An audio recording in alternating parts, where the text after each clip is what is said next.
Hey, are you a church planter, pastor, leader who's wanting to see a more intentional discipleship pathway in your church? If so, what I've done in this episode is I brought Patti Wendell on.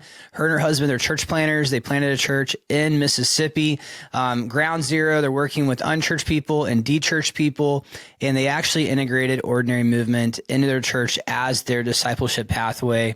They started with just one group, have multiplied into many. They're seeing the results, the life change, the impact, the multiplication. And she doesn't work with us or anything. So she's unbiased, no strings attached to ordinary movement, but she does happen to love what she has found. In fact, she said that her big vision is to see one group actually begin to launch every month at their church as their discipleship pathway. So what I wanted to do is bring her on so that if you are considering bringing ordinary movement into your church to help with disciple making, you can hear firsthand from another pastor who's done it, and you can hear their perspective, their experience, the results, all about it, and the story. So enjoy.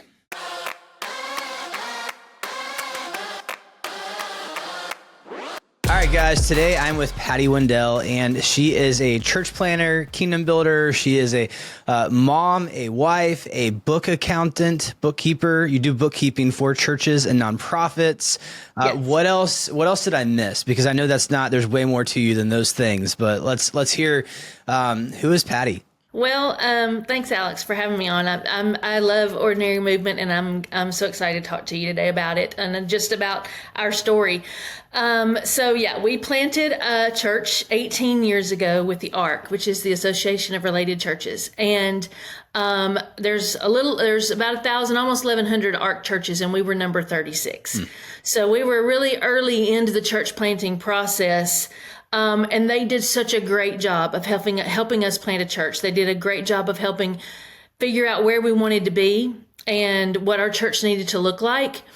But several years in, because let me just explain how we got where we are. Yeah, what does that mean? Where you wanted to be? God specifically told us to come to.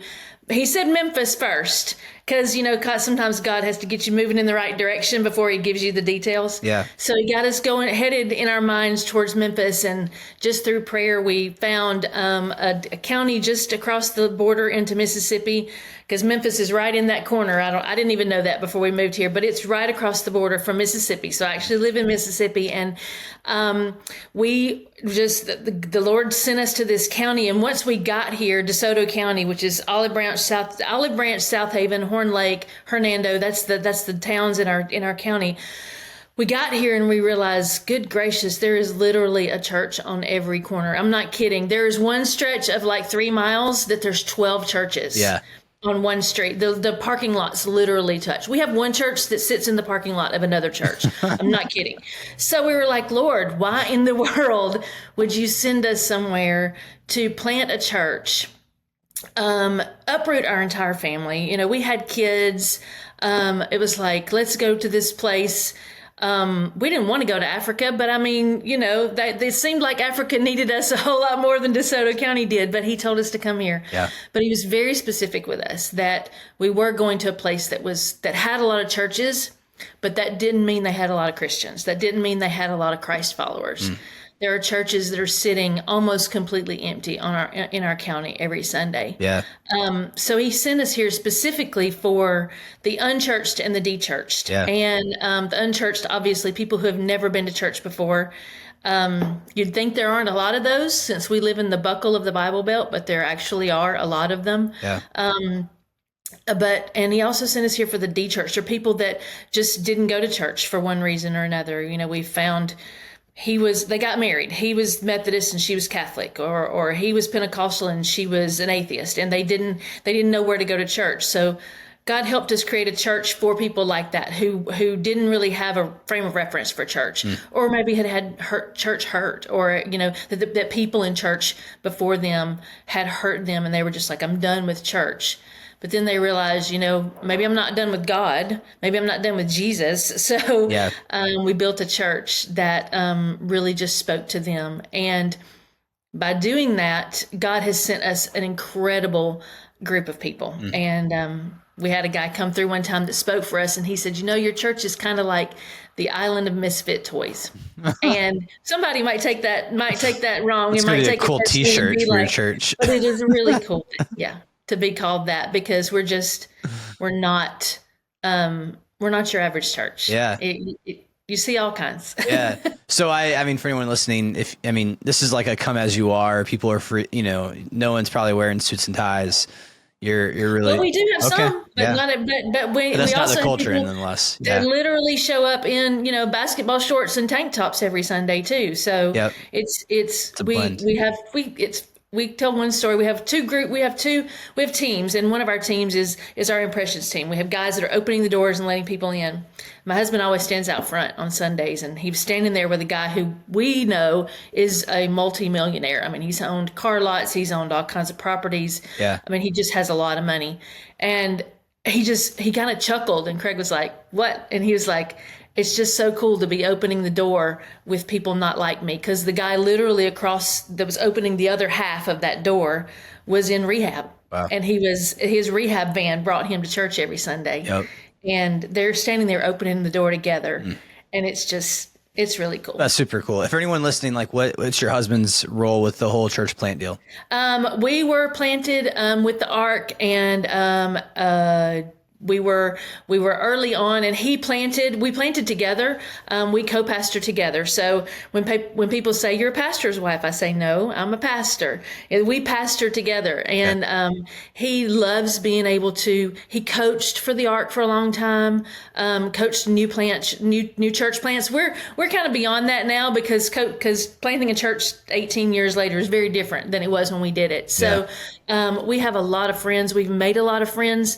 And some of our best friends are also church planters because we were just in the thick of it together. So we've learned how to do church together over the years. Yeah. Oh, that's so cool. For anyone listening, I've asked Patti because she's running ordinary movement groups, ordinary men, ordinary women in her church for the purpose of discipleship.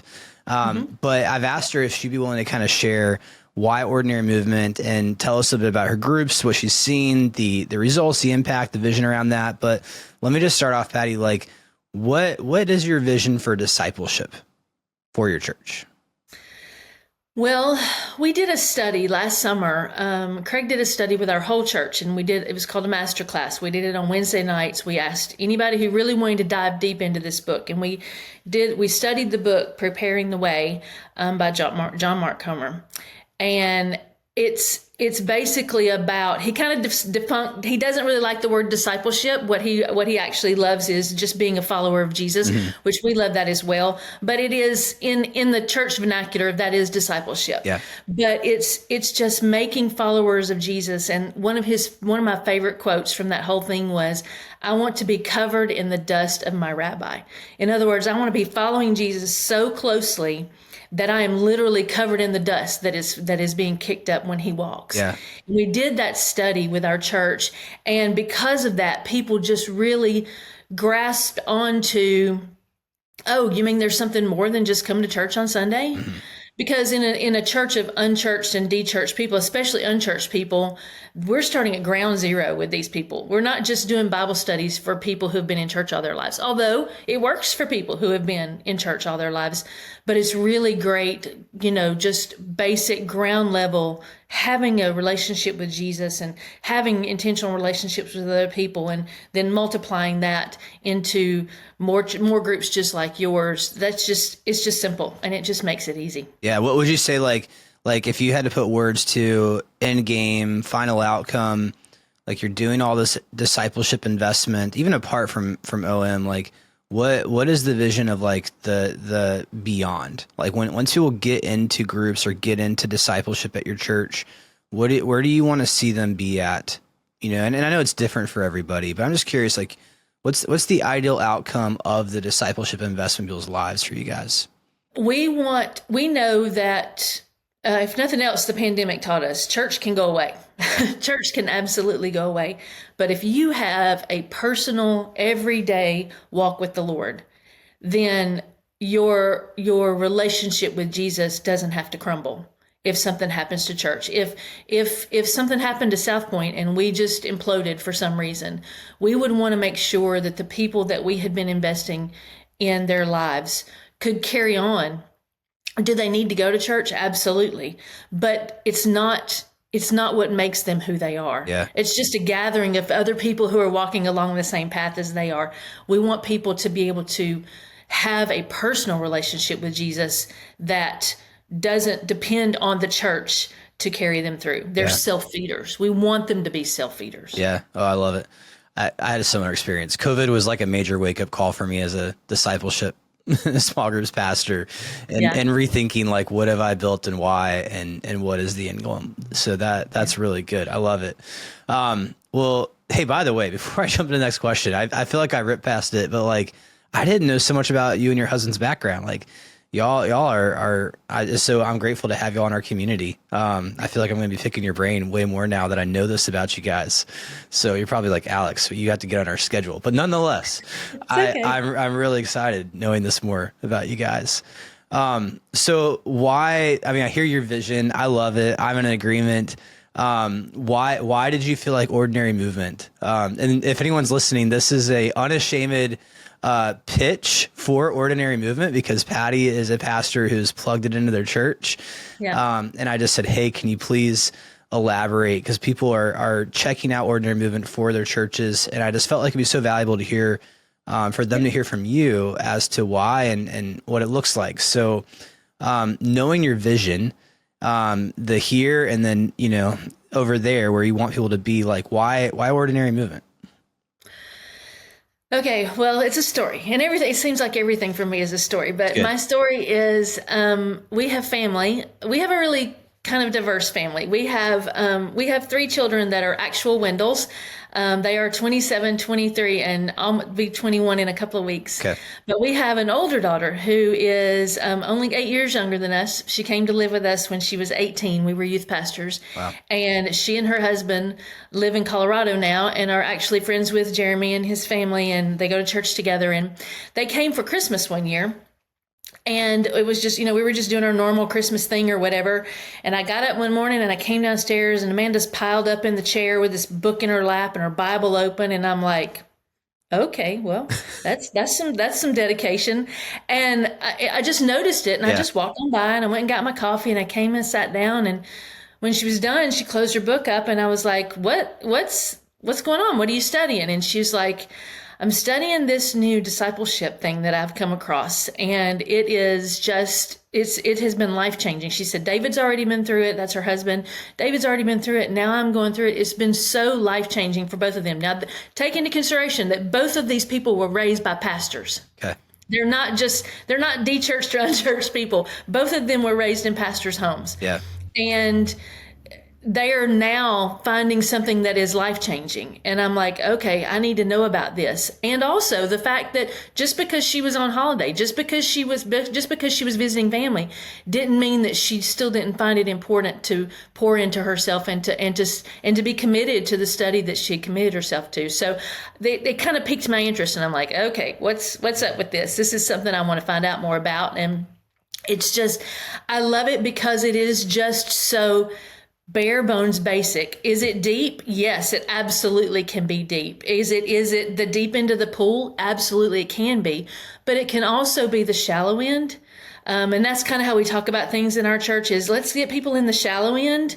That's our Sunday morning. Let's get them in the pool. Let's get them in the shallow end. And then our small groups, whatever they are, whether they're Ordinary Movement groups or not, they're going to get them to the deep end. So we don't have to feel like we have to do everything we know how to do as Christians and as Spirit-filled Christians on a Sunday morning, because that's the shallow end. Let's get people wet. Let's get them involved. Let's get them excited about Jesus, and then take them deeper. And I feel like Ordinary Movement is for both ends of the pool. Okay.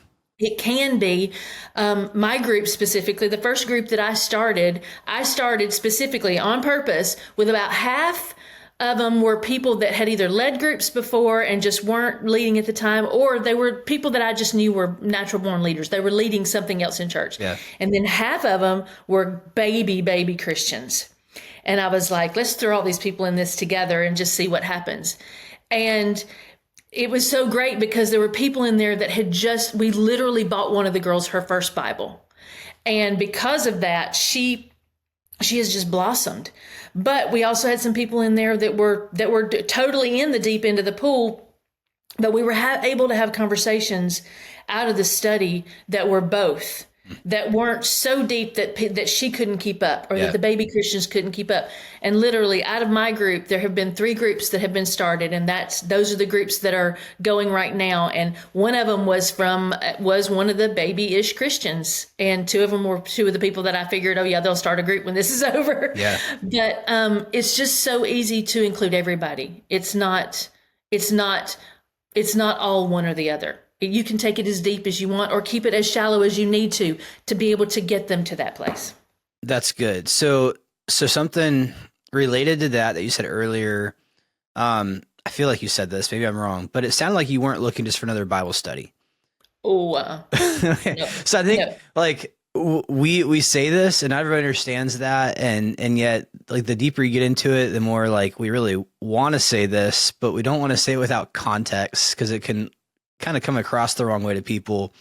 So we say it, but like, why did you say that? And what does that mean to you? And then why would you say that we don't fall into that bucket of curriculum or Bible study?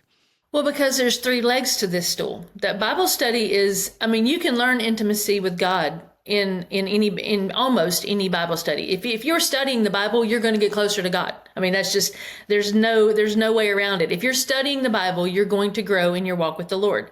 But the relationships, the intentional relationships with other people and the multiplication were 2 things that were just complete misnomers in Bible studies that we've done before, because it was the leader choosing a Bible study and we're going to do this study and then we're going to be done and we're going to walk away from one another. We might see one another at church and say hi or whatever. Yeah. But these people that I had this group with are literally living life together now. One of them actually moved away to Florida. Yeah. And she is still we still have our group chat going, our text group chat. And she came home this weekend for our special services because it was Easter weekend. She came home to see her ordinary. She was doing other things, but she specifically, they all posted pictures together. Wow. These people are doing life together. Yeah. And I think that's something that just a Bible study, when you say just a Bible study, that's kind of that's what I hear is just a Bible study will grow you in your walk with the Lord probably, but it's not necessarily going to build intentional relationships that are going to be people that are going to walk with you the rest of your life. Yeah. Or at least a long way down this road together. Yeah. Because you've studied together. And then the multiplication is just easy. It just makes the whole process just makes multiplying these groups easy. Yeah. When I got about halfway through my group, which is what we're supposed to do, I told them, I said, I need you to start making a list. And a couple of them already said, oh man, I've already got my list started. I already know who I'm going to be inviting. I've already decided I can't hold on to this. I've got to share this with people that I work with or people that I go to church with or people that are on my volunteer team. We've got one that is doing her whole group is her volunteer team in the kids department. Yeah. But that's just growing. I love that because it's growing our children's workers without the church having to grow them. They're growing on their own and they're growing in this group. Yeah. Yeah. Oh, that's good. I'm in agreement. And I think even on the first one, on the intimacy with Jesus, that emphasis of abiding for anyone listening. If I'm biased, which I am, I'd probably even say that like Bible studies, while they might give information there, don't necessarily teach someone like the how. So to your point, like they get them in the Bible, so they will grow there, but they don't necessarily learn the practice. Right. And we teach people the practice of abiding and for the sake of knowing Jesus deeper. And then it's like a reoccurring principal value that we continue to the groups discuss. It's brought up. It's like you can't make it over here as a disciple maker unless you first get this value, and you got to continue to grow in that value. Everything else, comes from that. Like multiplication comes from your love for Jesus. And so, so I thank you for all of that. My husband says it's like finding your favorite fishing hole. Yeah. It's like you don't want to tell anybody about it because you don't want anybody else to come fish in your favorite fishing hole, but you can't help it. Okay. You can't help but to share something when it has made such a change in your life. Oh, that's good. That's good. I love it. Jeremy will definitely resonate with that one. He loves, yes, he will. Jeremy loves fishing. Yes.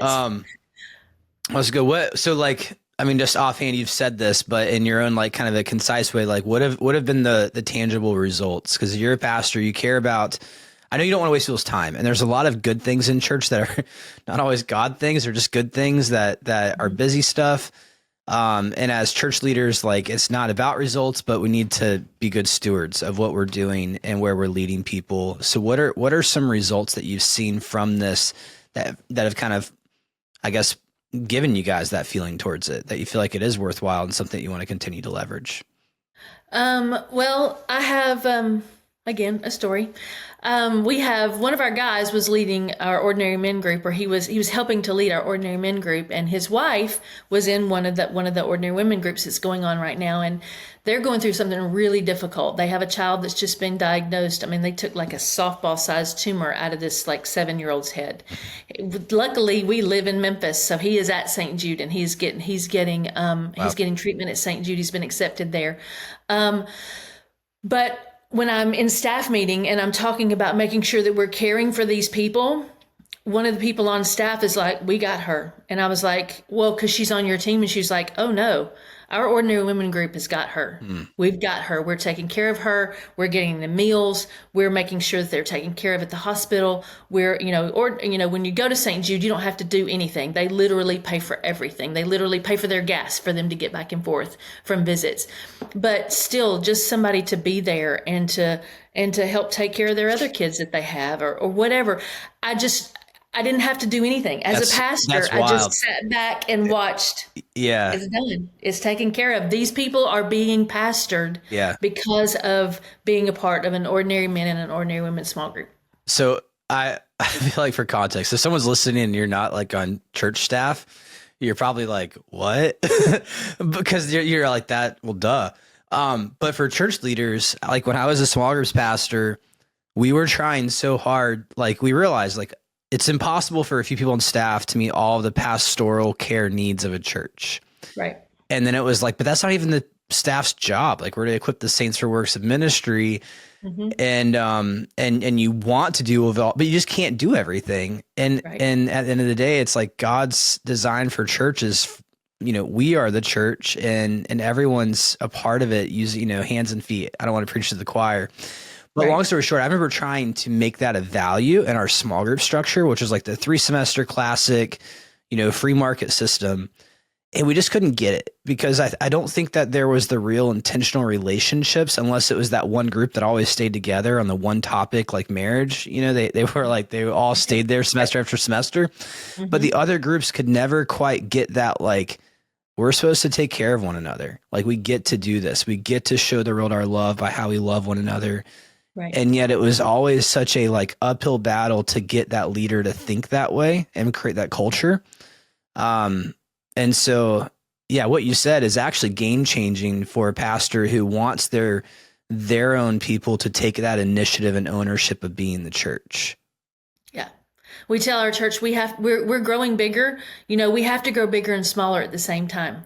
Craig and I cannot physically pastor all of the families that call South Point home. Yeah. We have to depend on our team leaders. We have to depend on our small group leaders. We have to depend on those people to help us pastor. And I have not found any other, you're right. We did the whole, we're going to crochet together. We're going to play pickleball together. We're going to whatever, but it just kind of fizzled out. And those people found other things to do together, but those are not the kind of groups that I could depend on to take care of somebody whose child is going through a cancer situation. I don't know that they would. I don't know that they would have the capacity to do that.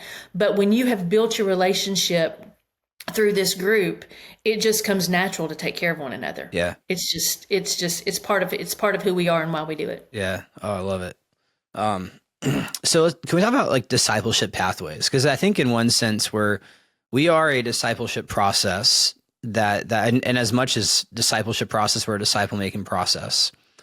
I think we fill the hole for a discipleship pathway for churches where they don't have to like reinvent the wheel. And honestly, like I think a church could in their own style, their own culture, with their own teachings, all those things. But it's actually a ton of work to think through it. hence why we're 6 years ahead of anyone else. And just the investment that Jeremy and Emily and so many people have made into this process and platform. But I guess I'd like to hear from you on the discipleship pathway piece. Do you see that a lot of churches have an intentional discipleship pathway, helping people kind of go from what you said, ground zero, to I can run and now I know how to bring people along to run with me? Well, I can tell you for us, Yeah. no. Yeah. Because we were, I mean, we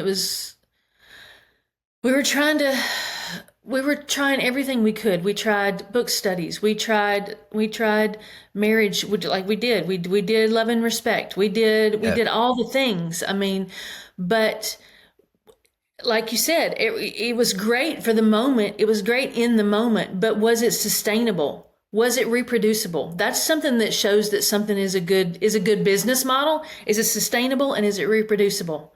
Can you sustain it? Can you keep it going? And can you do it again? And that is just two things that the ordinary movement just does for you. And I love that it's not just, although it would be enough for it to be just, we're going to study these scriptures. But no, they've gone to the extent to like bring in other books and and when people buy the books, I'm like, okay, you're going to buy these books and you're going to only read a tiny bit of these books in this study. Yeah. I said, but just let me tell you, when you get done with this study, go back and read the rest of these books, because these books are really, really good. Yeah. You're only getting a taste of them, but I love that we do get a taste of them, because it just makes it just expands their brains. It just expands their knowledge of the Bible. Is great. The Bible is the truth that we should live our lives by. But there's some other really great books out there. And for me to have to track down what those books are, and to read them and to vet them, and to say this was a good one and this one is not, and books. A lot of books are we say this in the South: you eat the meat and you spit out the bones, because you gotta there's some things in books that you just don't agree with, but that's part of becoming a mature Christian, a mature Christ follower too, is knowing what's the meat for me and what are the bones that I need to spit out. And that's not something that resonates with me. But you guys have done so much of that work for us in giving us really great resources, even outside of the actual Word of God. That, my goodness, I've tried, and that takes forever. Yeah. It just takes forever. So that's really helpful. I think for anyone listening, if you haven't yet checked out platform, there's the whole online platform, which is where everything's housed: access, trainings, resources. You can find the workbooks, podcast, all of this.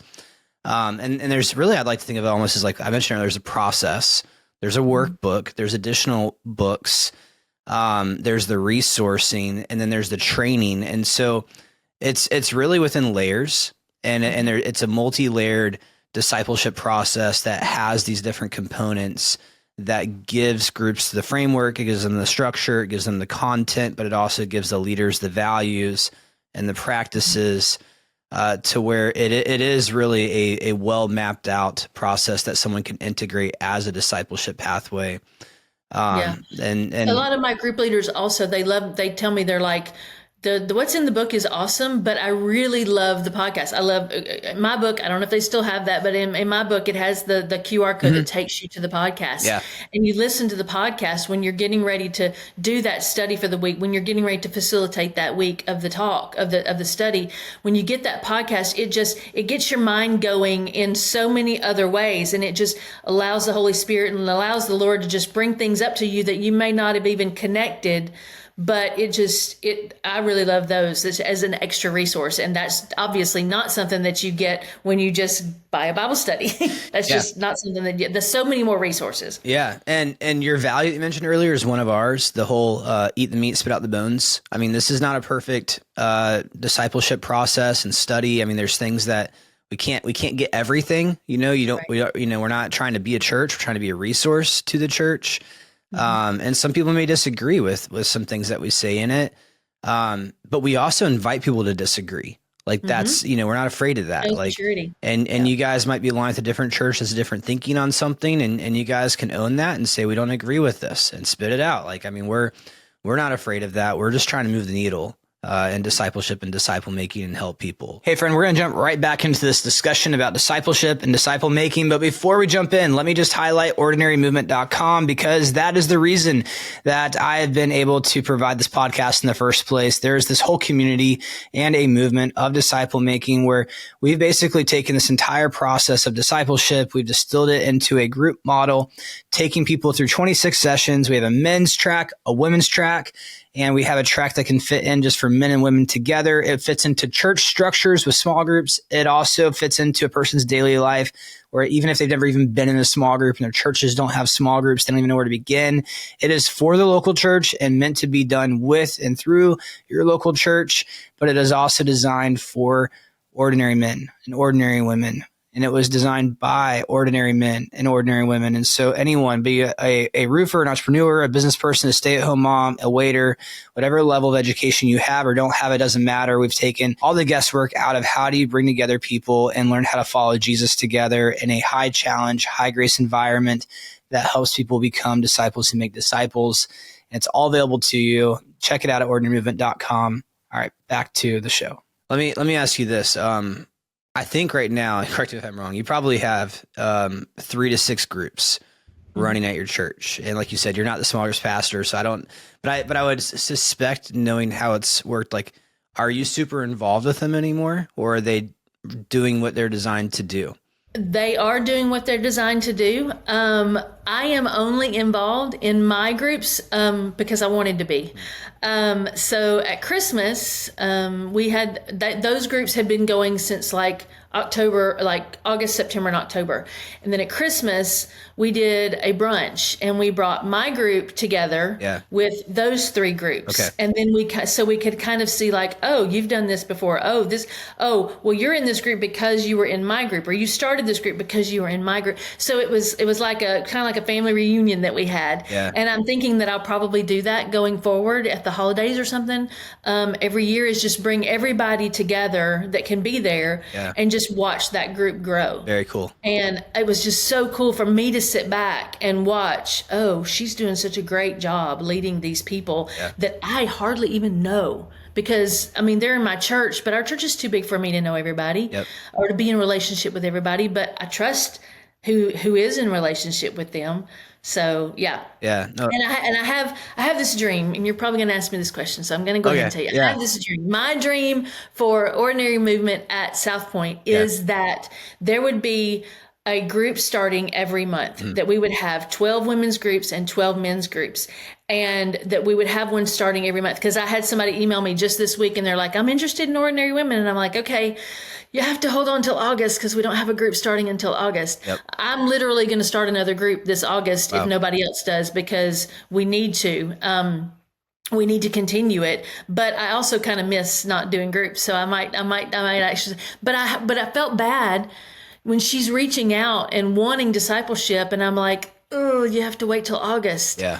But so I'd love for there to be a group starting every month. I would love to get them in a rotation to where they would start every month. So nobody would ever have to wait more than a month to join a group and to become a better disciple or follower of Jesus. Oh, I love it. I think that's brilliant. And, I mean, having that, like, people are always coming in to churches and whatever place they are, new believer, they just gave out to Jesus or they've been there a while, and just being able to quickly plug them into something where they begin growing, I think is brilliant, and lacking in a lot of places from my experience.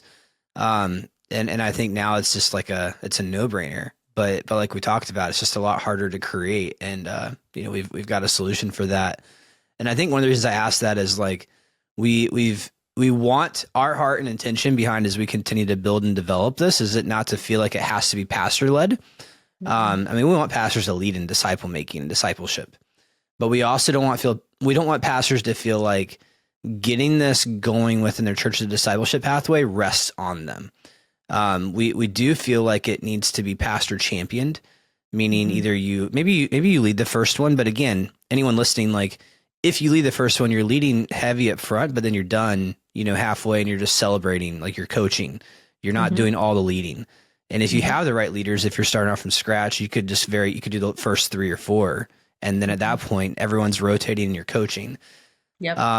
But even if you didn't go that route, you could find the right people, I think, and have them do the work with us to learn it, figure it out, take it and run with it.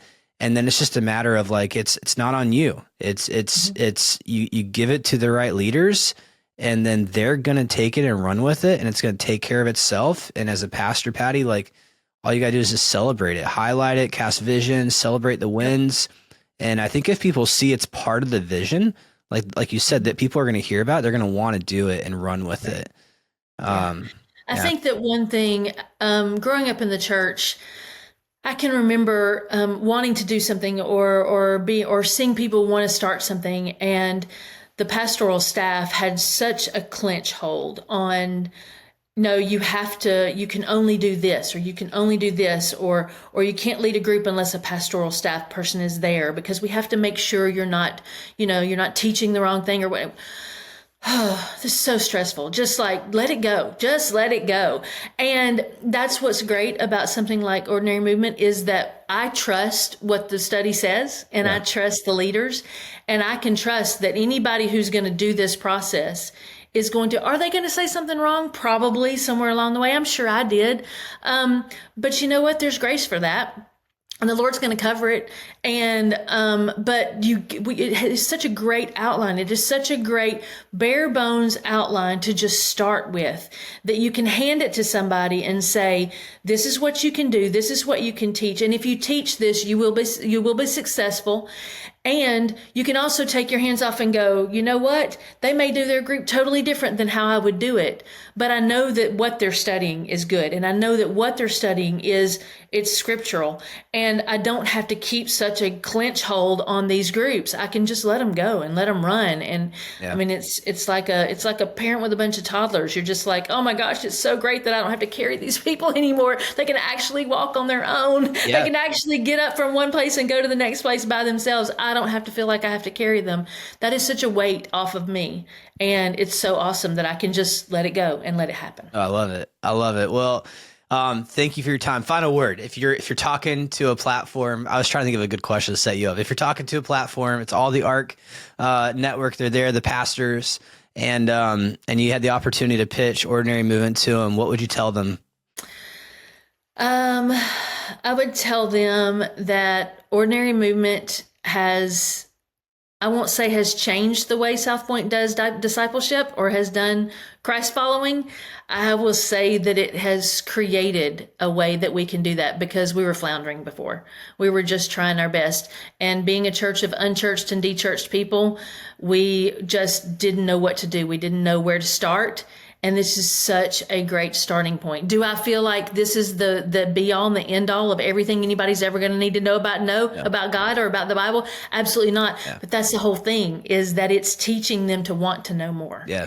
And that's really what my job is as a pastor, is to light a fire in somebody to make them want to go find more about God, and not depend on me to feed them all of that, but to make them so hungry that that have to go find it on their own, have to go study it for themselves. Yeah. And I think Ordinary Movement is a really great fire starter. Yeah. Yeah. I think we can put the wood on there, but I think there's everybody needs a really good fire starter. I'm not a good fire builder. I have to have a fire starter. So I think Ordinary Movement is a great fire starter, and it's just great to sit back and watch it grow. Yeah. I love it. Thank you, Patti. Thank you for your time. Thank you for sharing so much about your experiences. You're welcome. Hey, thank you so much for checking out the show today. I want to invite you to check out the next show. And listen, if you are wanting to learn more about better, strategic, thoughtful, intentional discipleship and disciple making, please subscribe, follow us on whatever platform you love to listen or watch on. Please do like, comment, share. Check out ordinarymovement.com for all the resources that we provide in disciple making, discipleship frameworks and pathways and processes that equip everyday, ordinary men and women who want to follow Jesus and be disciples who make disciples. Finally, I just want to invite you, please drop a comment. Let me know what questions you have. Feel free to give me feedback. I'm growing as a podcast host. I would love to hear from you. That being said, check out the next show, and we'll see you next time.